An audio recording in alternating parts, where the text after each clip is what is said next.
This episode of Commish Chat is brought to you by Napper, the official ball and equipment sponsor of the National Ball Hockey League.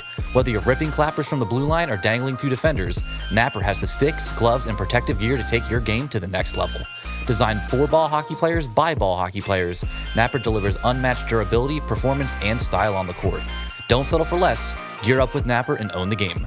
Visit napper.com to check out their latest lineups. Now, back to the show. All right, everybody, welcome back to the NBHL Commish Chat Podcast. I'm NBHL Commissioner Anthony Sanrocco, joined by TJ Janus, Gianni Sanrocco, as we take you through Elite preview. You might be wondering, Elite, why are we talking about Elite? We didn't even talk about the NBHL championships yet. We may or may not have. We have recorded a podcast, but somehow, we don't know how, we're not going to blame anybody, but somehow that podcast is gone. So we have to re-record that one. So you will get an NBHL Championships podcast. Unfortunately, we don't know where it went. Yeah. We have no idea. It evaporated into thin air as far as I know. I heard a rumor that there was a heist. A heist? Yeah, someone did. After they hit the Louvre, they came and stole the... That was their second priority, was they came and stole the It was like a cyber attack and a physical attack, I guess. Yeah, wow, that's crazy. Wow. So if anyone has any information on the podcast heist, reach out to me at nbhlheists@thembhl.com. You know, someone told me that when we said the hot dog eating competition email, that they emailed it and they got it bounced back, and they're like, "What the hell?" Well, I set it up to. I set it up to forward to Maria. Did you actually? Yeah, me. We'll double check. I thought we were joking. Maybe they were messing with me. With me. But yes, we did actually lose a podcast, but we will re-record it. We will have a whole NBHL Championships conversation. But right now, we're going to talk about Elite. We're recording this the Tuesday before Elite. Yep. Ready to go. I'm leaving tomorrow. TJ's leaving Thursday. I'm a maybe. We will see. I'm a soft maybe. Yeah. So, but yeah, just getting ready to prep, and I don't know. How are we feeling? Are we ready? Yeah, we're ready. I feel, pretty pumped. I'm maybe ready. Yeah. Just building off of, the August weekend, I'm just super excited to watch, the top players in the sport play this game with a championship on the line, of course. Yeah. Yeah, I think the intensity will be different. I think in Jersey, it was the pace was fast. It was competitive. People wanted to win, but it just felt like everybody was real and just feeling everybody out, figuring out who their line mates were, who they had chemistry with, who they're going up against. I mean, we had people coming from Canada who have never played with these players before. So it seemed a lot, I don't want to say less intense. It was less like... It was the honeymoon phase of the league. Yeah, everyone seemed pretty happy. Yeah. The vibes were good. Everyone was hanging out. And then this weekend, I think people are going to beat the shit out of each other. We were talking to somebody and they said that it was tough to play against somebody that you're going to be playing on a line with at the NBHL Championships in a month later. Yeah, that's true. So, it's tough to go against your teammates. For right now, we got nothing after here. We don't have any tournaments for a little bit, as far as I know. In between the time that we release this podcast and now, we might decide to just prop up a tournament. Yeah, I guess there's always a chance at a surprise tournament. Maybe even a surprise to us. We're just going to walk up to a rink one day and they're going to say, "Surprise, you're running a tournament today."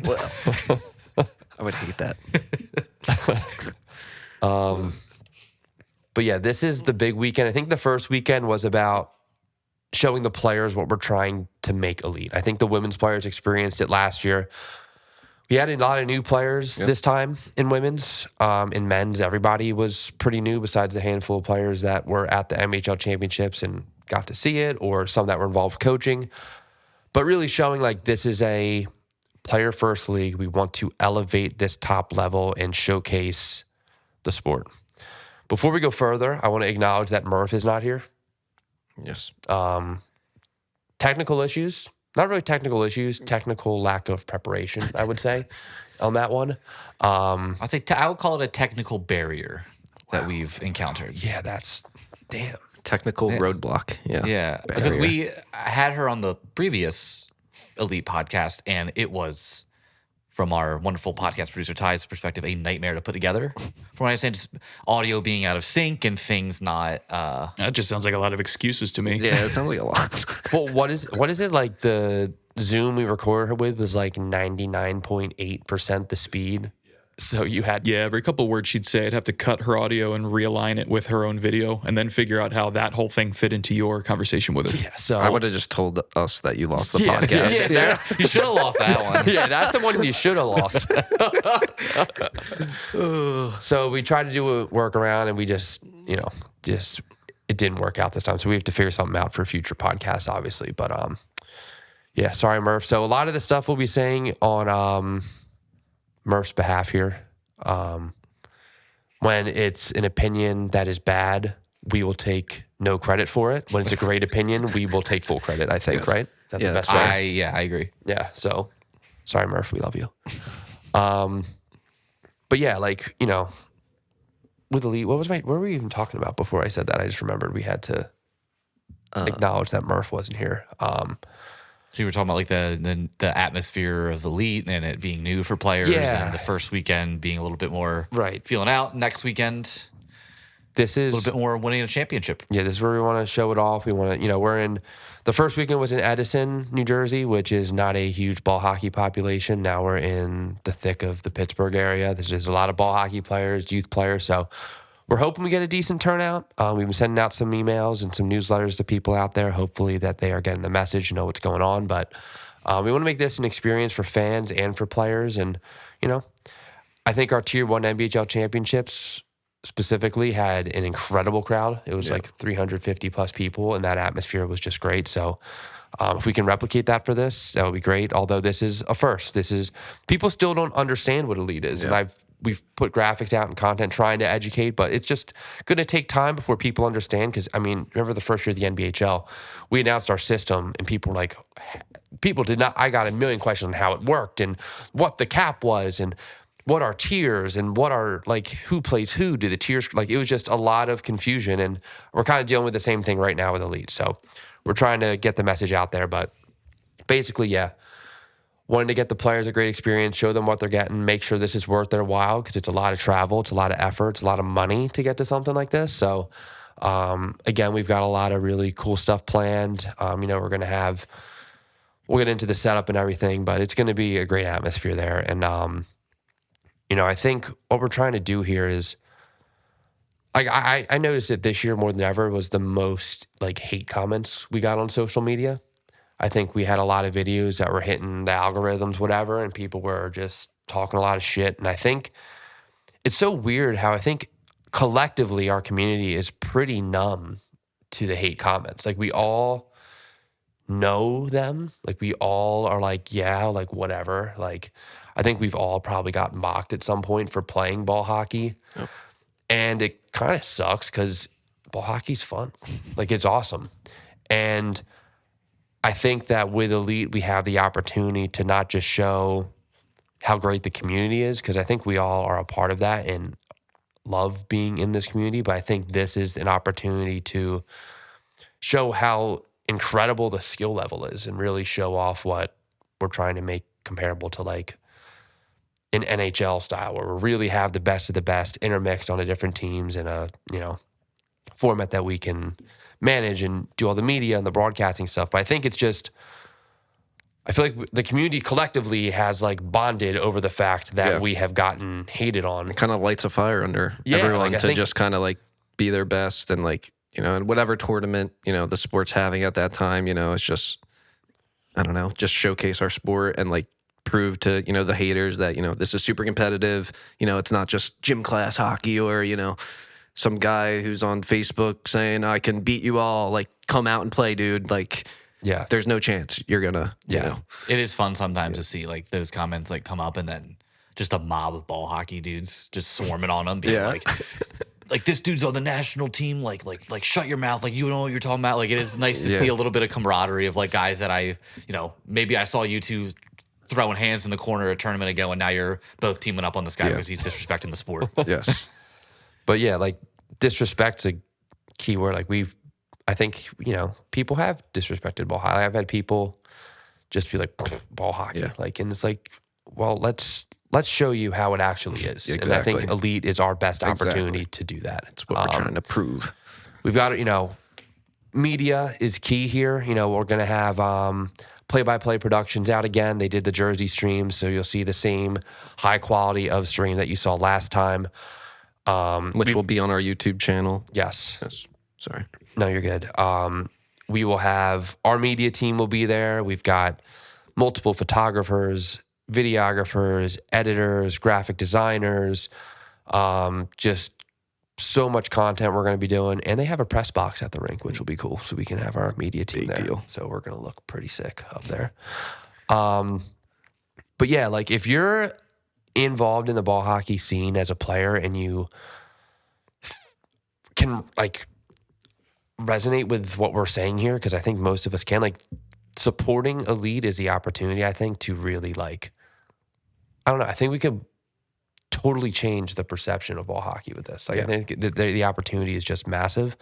And we've got a lot of eyes on this that I'm not going to say who they are, but we've got a lot of people that are going to be tuning in that are like, oh, let me take a look at this and see how this is going to look. And I think it's just a really big opportunity for the sport. So if you're playing in this, like, let's go. Like, go all out. Like, we want to, it's, I mean, I think that's going to, like, I don't even need to say that. That's going to happen naturally. But this is a big opportunity. This is a big chance to showcase the sport. It's our first time having men's and women's elite together. And we're just excited for it. So, you know, atmosphere-wise, like, the first weekend, we had the big banners, we had the tents. This weekend will look a little bit different in terms of setup. Like, so Murrysville Sports Zone, indoor rink, it has actual stadium seating. Sits 170 people. It's not, you know, you're not going to have 5,000 people filling out the stadium. But tickets are like $3,000, Aaron. Free admission. Anybody can come. Yeah, free entry. But still go to tickpick.com and look at tickets on there just in case. Yeah. You never know when someone's going to be selling an elite ticket on there, you know. They could be. The golden ticket, too. But they've got 170 seats. The boards are full glass. Like, there's not like the half whiteboards and then half glass. It's just glass all the way down. So I figure hopefully we'll have people lined up out there. There's just kind of like an overlook that you can stand on and look down at the rink. So there's a few good options for watching the games, you know, compared to Edison, which was everybody was rink level. So little different perspective, vantage point here.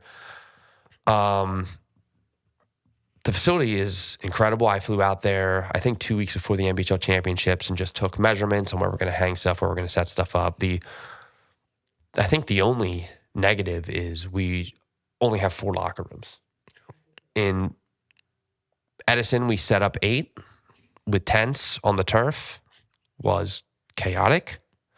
We don't have the space to do that here. So we have 4. We're going to rotate the teams. You know, it'll work out. It'll be fine. But it just not as many as last time.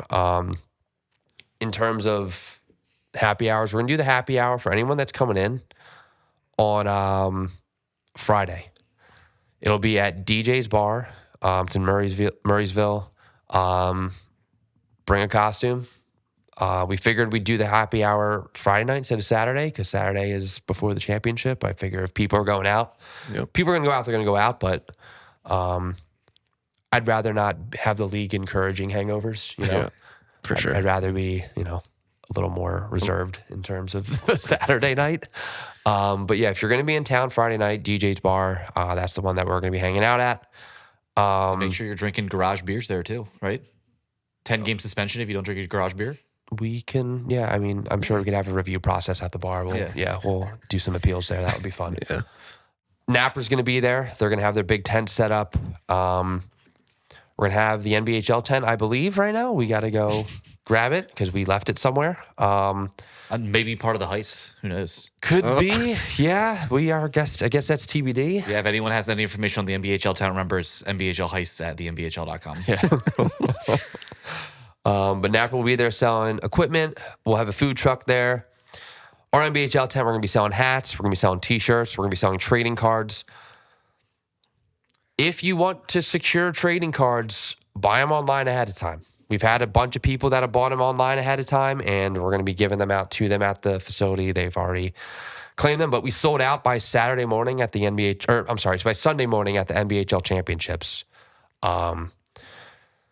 obviously we bought more. We're hoping they last, but we've already gotten texts and emails from people saying, hey, are they going to be there? Can we buy more? So this may be potentially your last opportunity to get, within the next couple of months, 2025 elite cards. Yeah. It's not like we're going to be, there's going to be a 2026 edition. So could be our last chance. Yeah. I've heard of people who have said that they are coming to the rinks just to get cards. Wow, I'm really? Sure they'll stick around and watch hockey, but they're like, oh yeah, they're coming up to because they want trading cards because they didn't get to get them in Jersey. Love that. That is awesome. Schedule wise, Saturday is preliminary round. Games start at 9 o'clock in the morning, go till 9 o'clock at night. Every team's going to play 3 games. Sunday's playoffs. We start at 9 and 10 are the women's semis. 11-12 are the men's semis. 1 o'clock women's finals. 2:30 is the men's final. Last time we had 20 games. 17 of those 20 were 1 or 2 goal games. 6 went to overtime or a shootout. 13 of the 20 were 1 goal games. Like, it was super, super competitive. We were more thorough with our stats than we've ever been. We kept track of save percentage. We were stat checking assists live. Still not perfect, but it was significantly better than just our, open tiers and women's and legends. Like, it was the best stats we had, I think, yes. taken. We got our boy Tony Pletz doing all the games, and the GOAT. If you guys came to NHL championships, if you have come to NBA championships ever, yeah, Tony has been, and you've played on the feature rank, Tony has been the one scorekeeping the games. He is elite. He is elite. But yeah, I figure it'll be kind of the same once we get to, Saturday. The teams will still be feeling each other out. Murph's words here, Murph's words. Okay. Saturday, teams are going to be feeling each other out a little bit more. And then Sunday, it's going to be the most intense games we've seen yet. These teams, you just continue putting up points, but the depth scoring is what's going to take you there. You can't rely on one line. I know in our other divisions, you can kind of do that. You can rely on some top-level talent, top-heavy talent. It's not going to work here. Whole team has to contribute.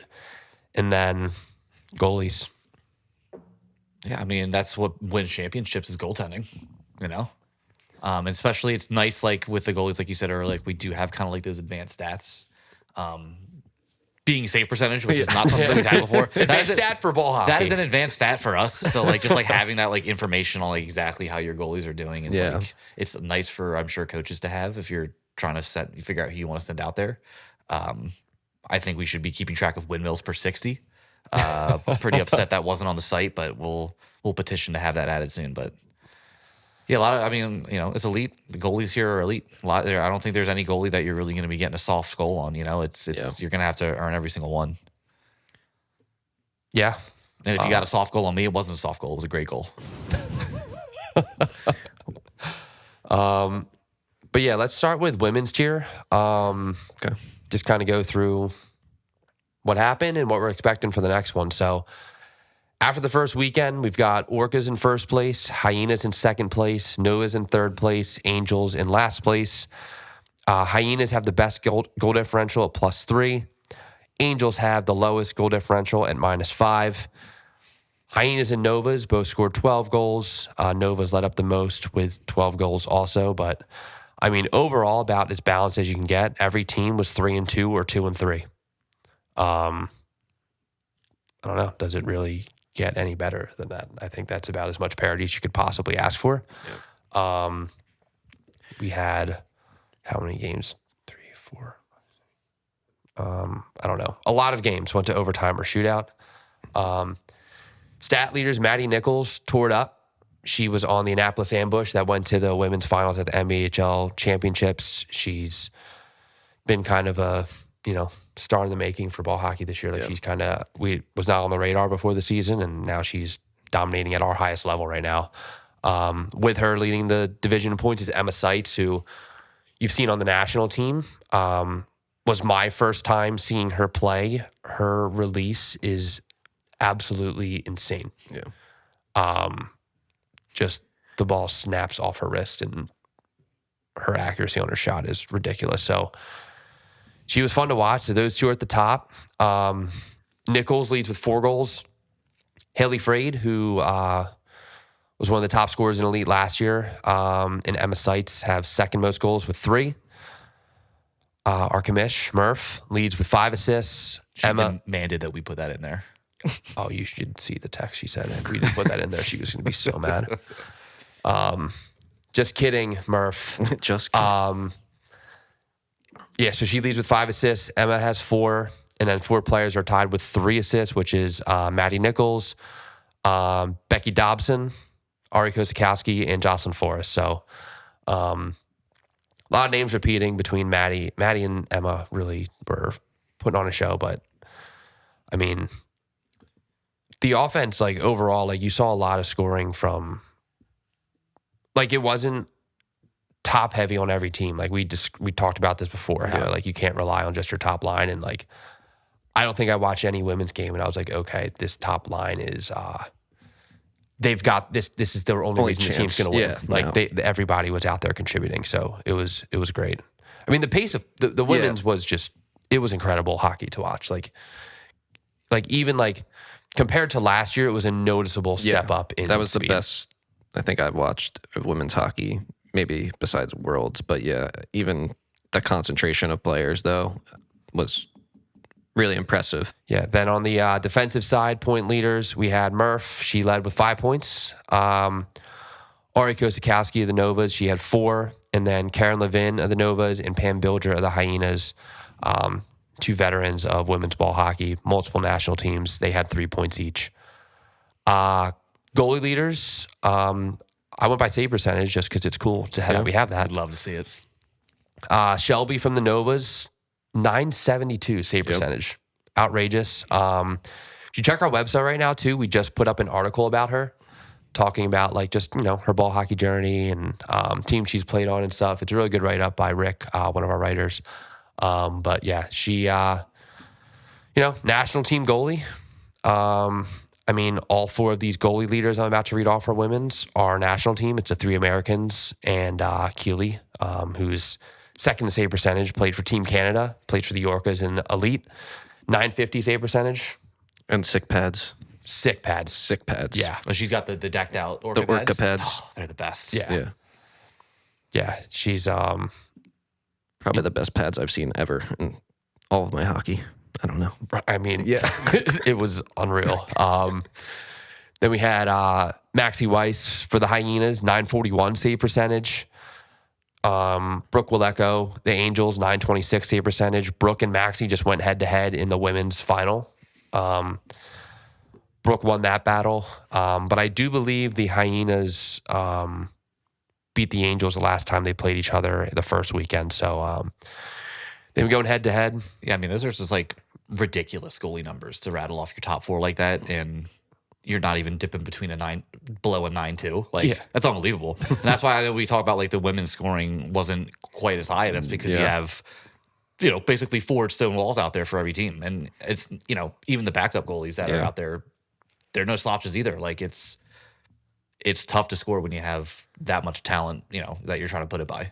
Yeah, I mean, and even we didn't even talk about the backups, I guess, and all of them are. Yeah. I mean, I think everybody has above a 900 save percentage in women's, which is not that way in men's. I think men's it was. I certainly do not have above a 900 in men's. So, I mean, it's a small sample size, but like there's just great numbers. Yeah. But yeah, getting into the teams here, so let's go alphabetically, make it simple. Angels get the debut of their GM, Lisa Kilroy. Mitch Stiles will be there. Wow. And then their captain, Ali Vakos, who I can't wait to see play. Yeah. I only watched her at Worlds, and she was sick. So this is her first ever NBHL games. Yeah, they're going to need it. They only had 5 goals, I think, the first weekend in their 5 games. So, Angels not finding the score sheet. And I was looking into some stats as a franchise this year and last year. They only have 15 goals in 10 games played. So we need some scoring, Angels.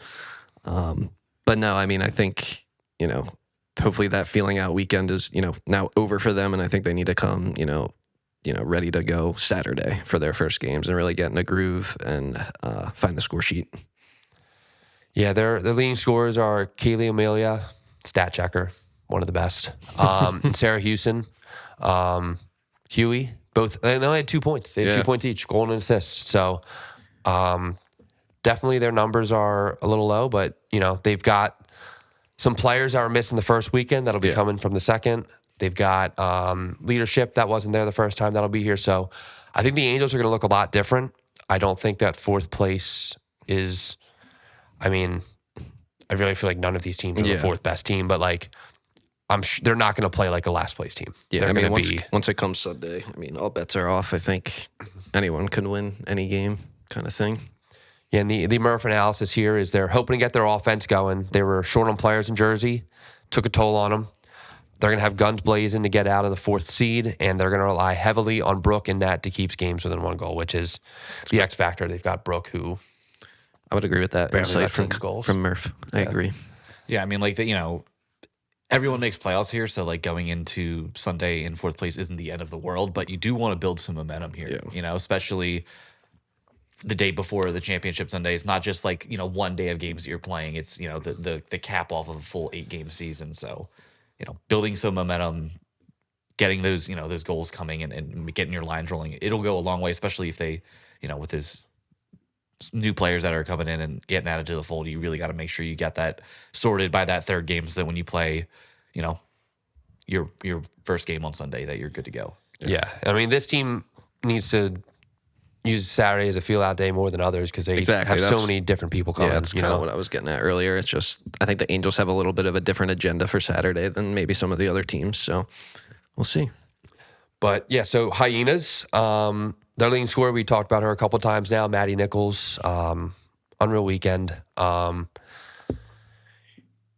Hyenas are, I think, showed to be one of the most strong offensive teams that first weekend. Obviously led by Maddie, but they've got, Becky Dobson, who's, the first pick in the draft. They also lead women's elite in penalty minutes. Do they? Who 16 and a half penalty minutes from the Hyenas. I think the next closest team was like 8 or 9, I think. So wow, Grinders. Yeah, Grinders. Who led their team in penalty minutes? Becky led the team with 6 PIMs, and then the next one down was 4.5, and then it spreads out around there. But maybe stay out of the box, Hyenas. Could help. With you trying to win a championship. But that's what I was able to find. Yeah, power plays at this level are. I don't know if I don't want to say automatic, but like I feel like it's like 50-50, like a goal. Like it's and if you're not scoring, you're building momentum, and hopefully that carries you. Yeah. And, Ben Berger, Matt Fair, they've got great leadership on this team. I think they have the highest percentage of players who have played on a national team. Just a ton of international experience. I know Matt Fair, he's big into like going back and looking at film and reviewing things and getting some of the deeper stats out of it. So I wouldn't be surprised if he comes in, with a guns blazing with a game plan on how they should be adjusting and doing things going forward here with that new information in the books. Yeah, I'm sure he's got tons of data on what they need to do this weekend. I just thought it was interesting too. Maddie Nichols, of her 4 goals, had 1 shorty. So she had a shorty? Yeah. All right, well, maybe you could keep staying in the box. Yeah. Actually, yeah, maybe erase exactly what I said. The Murph analysis for this one is, in my opinion, a bit of a wild card. They blew out the Angels in the last game in New Jersey, but all their other games were a shootout or 1-goal games. Staying out of the box is going to be key as they have a physical game. Becky's going to be relied on in all situations and needs to continue to produce. And they had a lot of depth scoring, but they're going to need to continue with that depth scoring to, build off where they're at, Great analysis, Murph. Yeah, well done. And it's, with they actually went 2-3 and they're in second place just because of they had regulation wins and 2 of their losses were in a shootout. Yeah. So good thing for them. There's no shootouts in the playoffs, but I guess there could be in the semifinals. Do we go to shootout in semis? It's the 5-on-5 for 10 minutes, and then we'll go to a shootout after that. So there is a potential shootout. So actually, maybe go to another shootout or 2, try to win one. But the finals we were doing continuous. Finals will be continuous, yes. Hopefully we don't get You guys see Dodgers Blue Jays last night? Went to 18 innings. Oh my God. Yeah. I tried to stay up. I got I didn't watch to an the inning. 12th, and then I was like, all right, I'm done. I fell asleep in the 4th inning. And then I don't think anyone really watches the MLS, but the Union are in the playoffs. So I was watching game 1, and they do a best of 3 now in soccer, I guess, or the MLS does, which I don't think they've done before. And they played 90 minutes, and then usually, there's like extra time and like a playoff game, but they just went straight to PKs.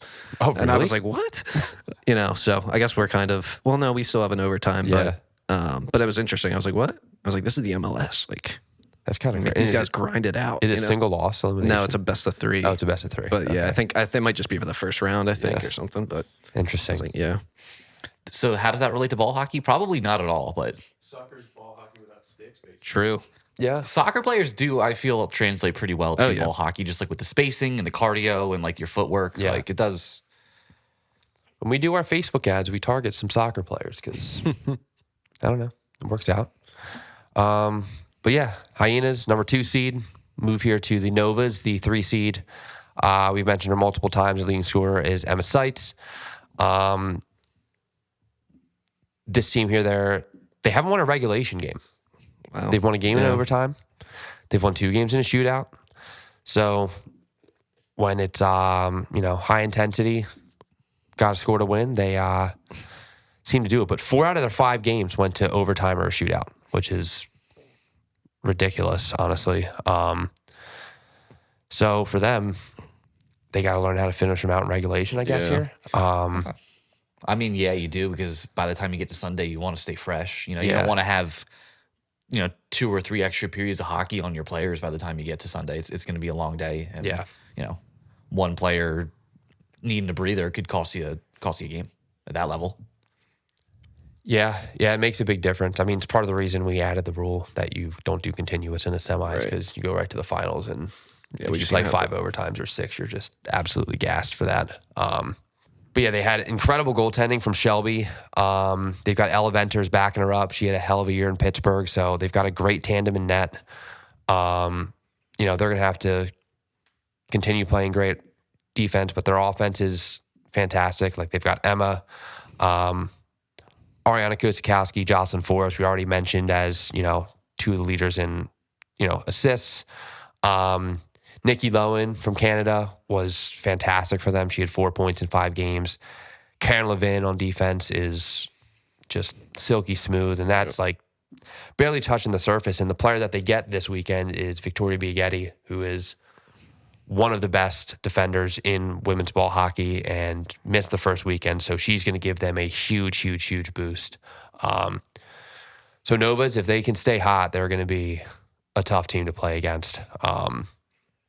Then our Murph analysis here is strong turnout in Jersey with possibly the best 1-2 punch on forward with Seitz and Lowen. Can these 2 be stopped, or will they bring the Novas to the championship game? Then great goaltending from Shelby so far. She'll need to keep it up. And I mean, I'd say it's about spot on as it gets. They're a good team. They've got great depth, and had a really, really good first weekend. Very dramatic first weekend, but a good one nonetheless. I think underrated aspect of the Novas is their yellow uniforms. I think there's a lot of chatter amongst the women's players about like the uniforms and how they changed to last year. And I thought the yellow Novas was like one of the best. And I don't think my opinion was shared very much. So I think it'll be easy jersey trade target for me. Oh, you're going to try to jersey swap? Yeah. Wow. You're saying the women's players did not like the yellow. I heard a lot of talk about the new Hyenas jerseys and about like the Angel secondary, but not a lot of chatter about the Novas yellow. So I just think it was underrated. I will say I specifically heard from at least one person that they hated them. So sounds like an easy jersey swap to me. Yeah. So yeah, Novas. If you're on the Novas and you want to suggest to us what the next color is for next year, come tell us. Let us know. We're open to ideas here. Lastly, we'll get to the Orcas here. So leading scorers are Haley Frade, Colleen Murphy. Both have 5 points.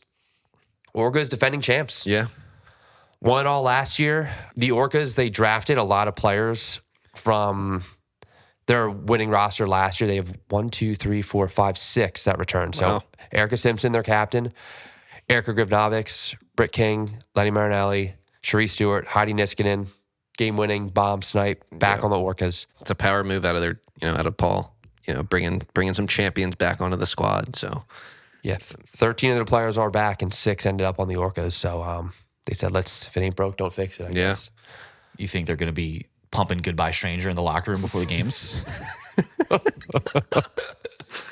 I feel like it's got to be good vibes. That's got to be the song of Women's Elite. If you don't know what we're talking about, last year during the Women's Elite Finals in Buffalo, in the middle of the first overtime, Goodbye Stranger, if you know the song. Do you want to sing it, Jay? Non-copyrighted material that we can play on the podcast. I don't know if that's the right words, but that's how it sounds. That was pretty good. Very good falsetto. I wish we have there's got to be a video. Someone has to have a video. Well, of that, right? you go to the live stream. I guess literally midway through the period, it just starts blasting, and I remember we were at all full volume, and the game continues. Like you can't blow the whistle for it. You got to keep going. And I was just thinking if the game-winning goal happens like this is the worst possible outcome. Thankfully, it got turned off. But we did post the game-winning goal with "Goodbye Stranger" as the song because we just thought that's just the theme. So maybe they are. Maybe they are. Yeah, we'll have to mix I'm that sure in. some players on the other end of that probably don't want to hear it, but Yeah. good memory for some, bad memory for others.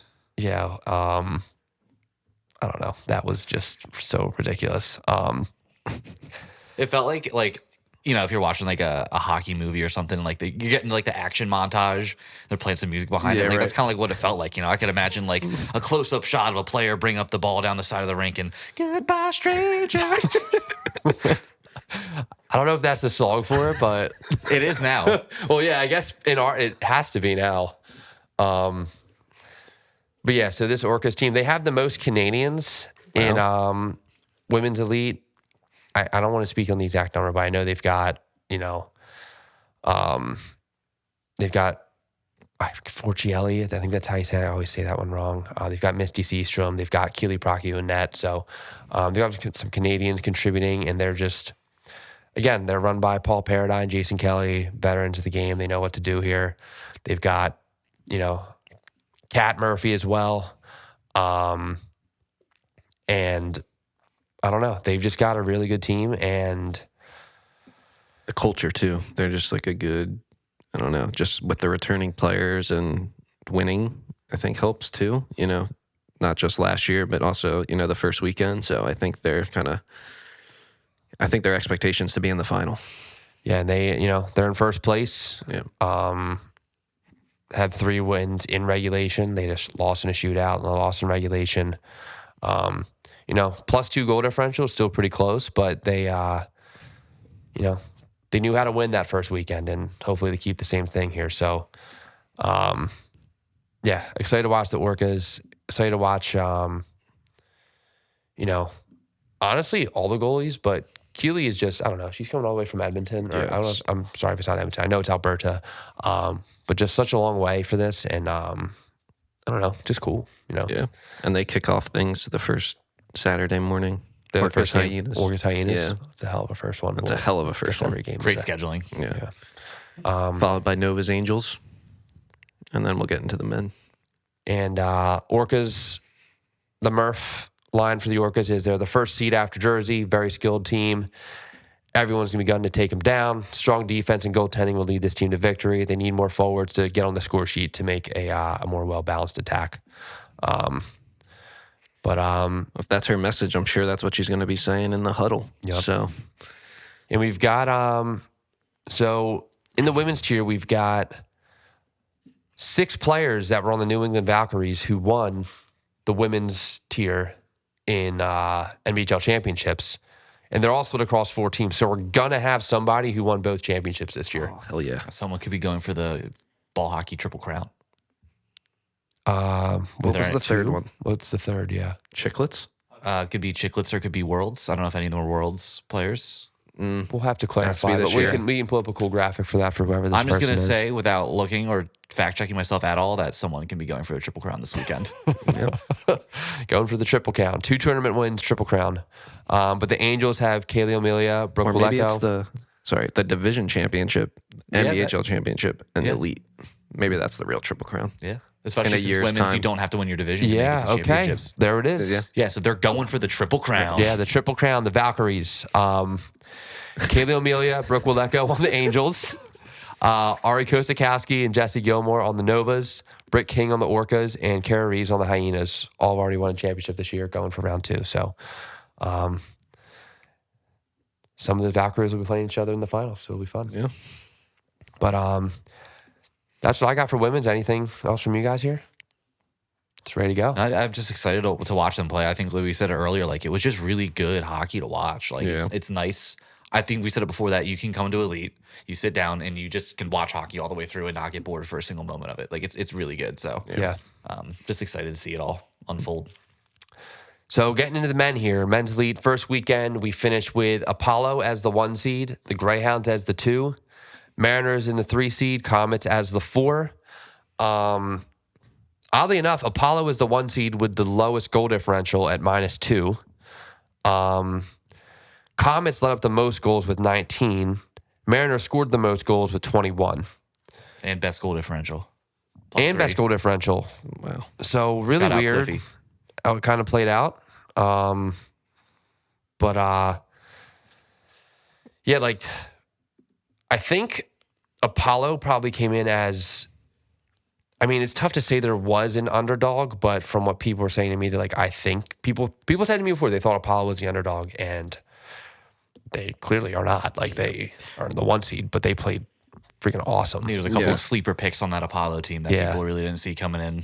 Yeah, I think Don Kleckner of Apollo was one of the talks of the tournament where he just produced every single game, just scored. He had it, and like, even if you rewatch the games, like the week following Elite, I just put the games on my TV while I was working and just like look up periodically and watch. And there were so many plays where he created, like, it should have been, he probably should have had 15 points on the weekend. Like, he was just so good. And it's on a team with as much skill as they do have, like, for him, who I don't think people knew who he was before the tournament, and now he's like, everyone knows who he is and now. at championships, I think he played really well too. I think he had like at least 10 points or something like that. But I remember going through the stats, but he, kind of was his coming out party, I guess, for a lot of us that didn't know of him, So, I mean, I expect the Apollo to continue kind of how they started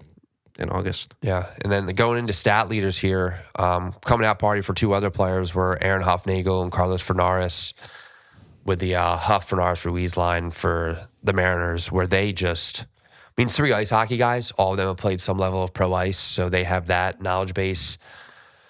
Just the way they all see the game, Johnny just scores, Carlos dishes, Huff possesses, like, they all have a skill set that is very complementary of each other. Like, it was just like poetry watching I was literally just going to say it was poetry in motion. Being able to play behind that line was great. I think the Mariners had a bit of a slow start on Saturday, went 0-3. Yeah. And I think that line clicking and finding their chemistry, like, you could tell, like, there were so many plays where, like, oh, if it was just like 1 foot to the left, or it just rolled just over the crossbar or something. And then Sunday they started they were really, really putting it together, like, every single time. I mean, them on the power play was just like insane. And like you said, you guys started 0-3, but I think Sunday was like a completely different, I guess, team on Sunday, and you guys were clicking. Well, their GM went home, DeFazio, took the pressure off. And Huff has 11 points, 2.2 points per game. Yeah. So he was, finding the score sheet all over the place. So we'll see. He leads the division in points with 11. Ruiz is second with 9. Fernares is third with 8. Johnny and Jacob Batista, they lead in goals with 6. Batista, I've heard people say it both ways, so my bad. But he just rips it. Yeah, his shot is insane. Like, it just... Yeah, that nasty snipe in championships that we just posted, right? Yeah. He went top corner. Yeah. Assist-wise, Fernares led with 9, which maybe it's 8. How did I get the points?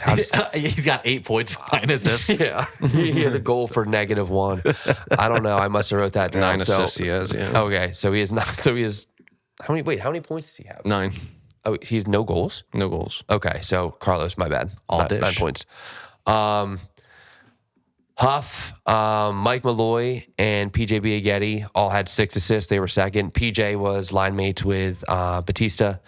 Mike Malloy played with, I know the Greyhounds did a lot of line switching, so he played with a bunch of people, but he dishes, he sets everybody up. And defensively, JD Dutney, second pick in the draft, led with 8 points. He was ridiculous all weekend. A couple of nice shootout goals, too, out of him. Always with him. Couldn't get him done in the Chicklets Cup, though, Dut. Sorry. We'll talk. But yeah, Dutt dominated on D. Steve Gregory played mostly defense for the Greyhounds, which I've had him embarrass me at center for my entire career playing A. So seeing him on D after tearing his Achilles, we're like, how's this going to go? He just, casually had 6 points, played fantastic. And then the Caribous defensive pair, number 1 pair of Joe Malillo and Luke Malloy, both had 4 points. They were the third leading scorers for defenders. So both on played separate teams, those two. Separate teams, yes. Joe on the Apollo, Luke on the Comets. Goalies, save percentage.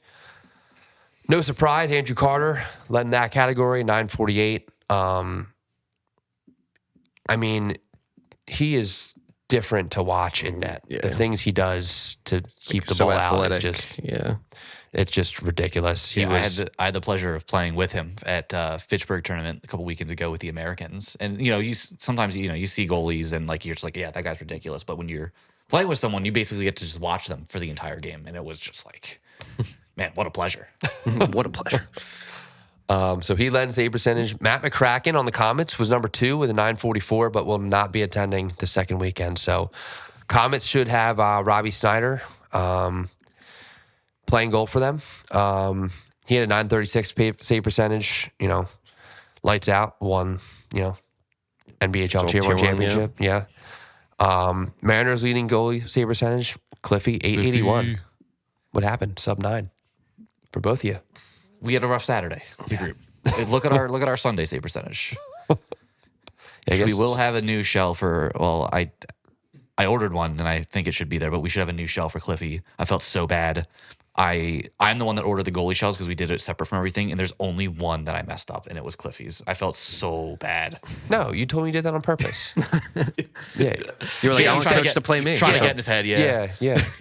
So I do have a new one. It should be there in time for him. So good. So if he has the right shell, it's probably above a 9. So he should be ready to go for this weekend. And then Greyhounds goalie duo of Mangini and Carrick Davis. Carrick had an 886 save percentage. Mangini 866 save percentage. I mean, it's a good tandem. Yeah, I mean, the 800 save percentages don't do justice to the playing of the goalies. I think it's just pure offense. I've had many people say that at 854 is the best save percentage in hockey. Really? Yeah, that's what I hear. So I don't think that's true. They say an 854 with a 388 or 338 goals against average is like the perfect combination. It must be Gianni's stats. Yeah. Don't look it up. Just take my word for it. Yeah. So we'll get into the teams here. So Apollo, leading scorer Donnie Kleckner. We already talked about him at 7 points. Their coaches, or GM Jim Doherty and coach Hal Minford, had very oversized polo shirts the first weekend. We messed that up somehow. Okay, it's not just me messing up the orders. No, so I messed that one up. They do have new ones. I checked about an hour ago. We confirmed have them, so you will look better. Doc texted me. He's like, do we have polos? And I'm like, yeah, we got them. He's like, okay. I wasn't sure if I had to start eating a lot more or something. If he was, it should have been jerky and he was going to eat. Yeah, it's some jerky. Yeah. But yeah, I mean, Apollo, what was it like? Did you play against them? No, both my games were both against the Greyhounds, so I can talk about them when they come up. All right, you get the Greyhounds conversation. So I mean, Apollo led by Don, we mentioned, and then their first pick, or second pick, I guess, because Carter was the fourth pick of the draft. Connor Callahan was their second pick of the draft, Tier 1 champion this year. He had 5 points in 5 games. Joe Malillo and Mike Andes backed their defense. 2 Jersey guys were studs. Alto from the Toogs, 4 goals. One of the leaders on their team in goals. So good to see Alto lighting up the score sheet still. But,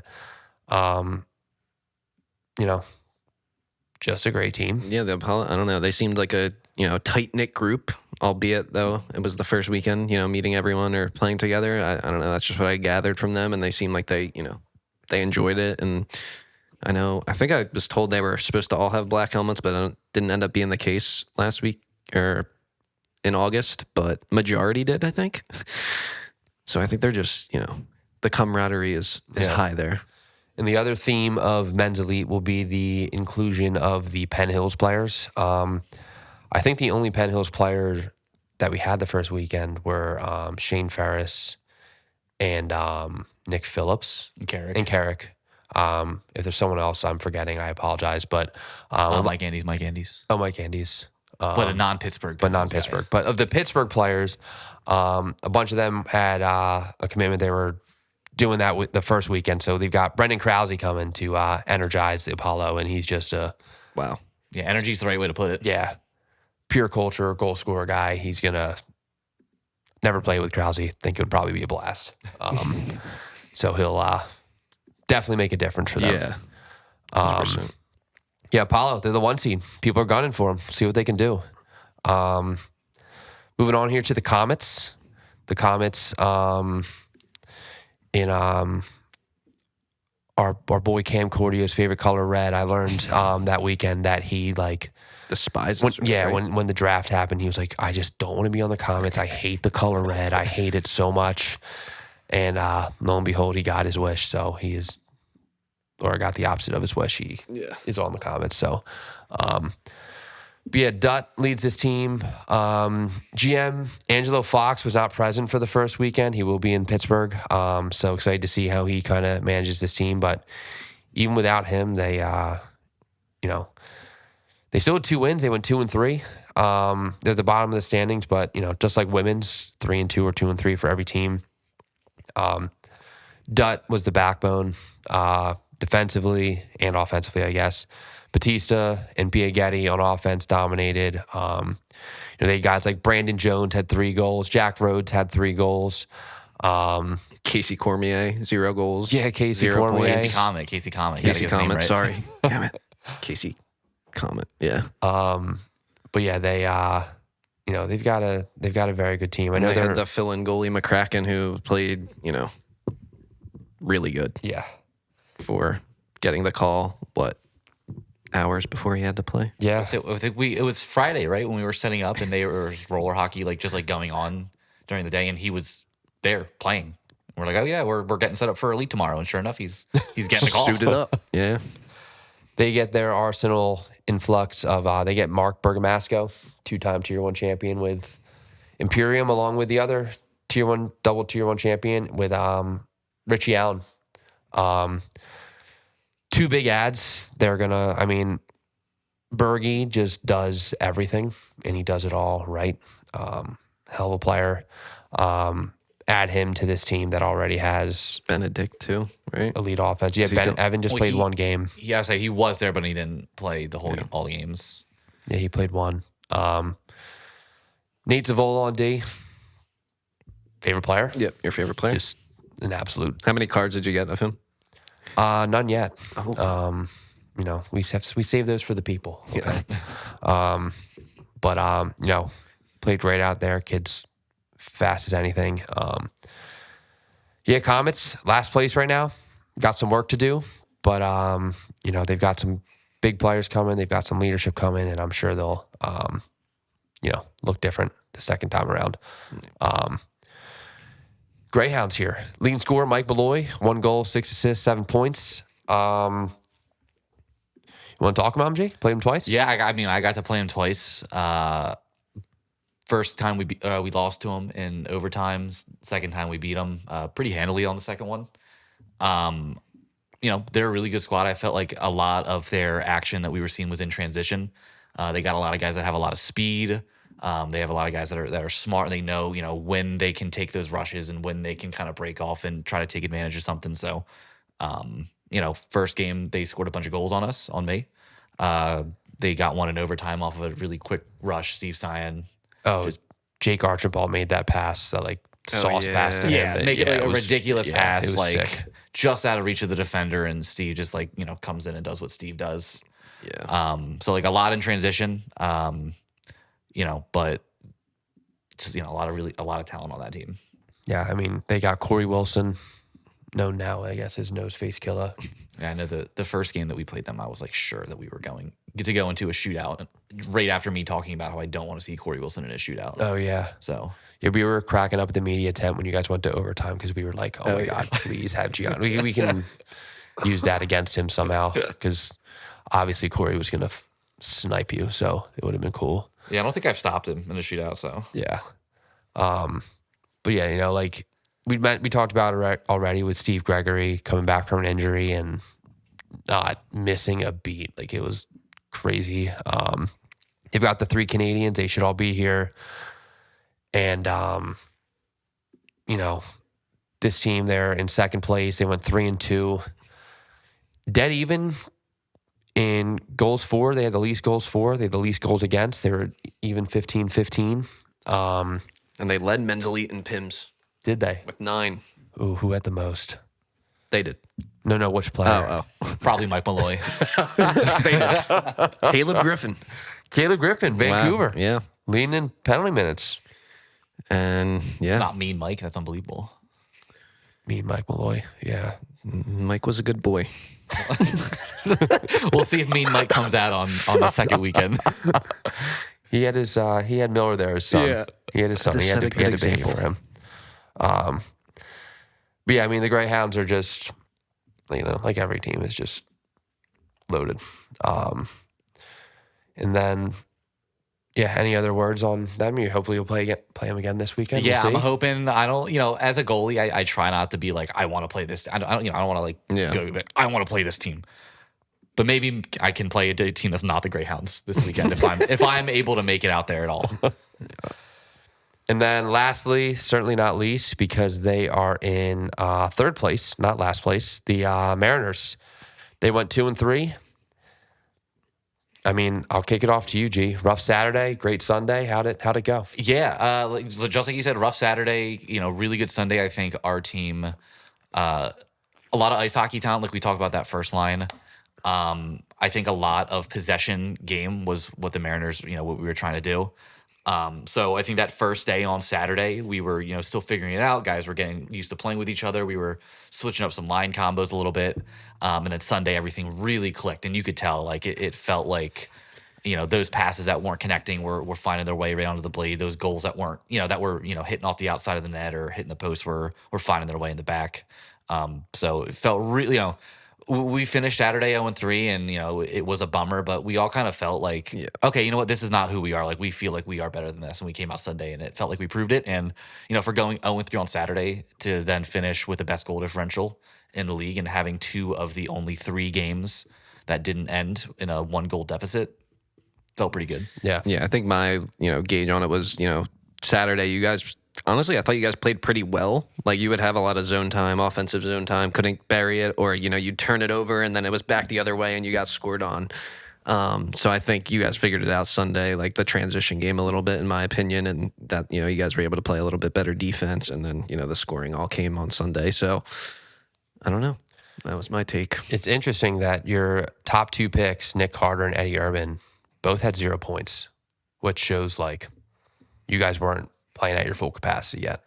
So yeah, those guys I guarantee that does not happen this second weekend. And unbiased opinion, just best goalie tandem in the league, That's what people are saying. I've had so many people say that. Little biased, but sure. Yeah.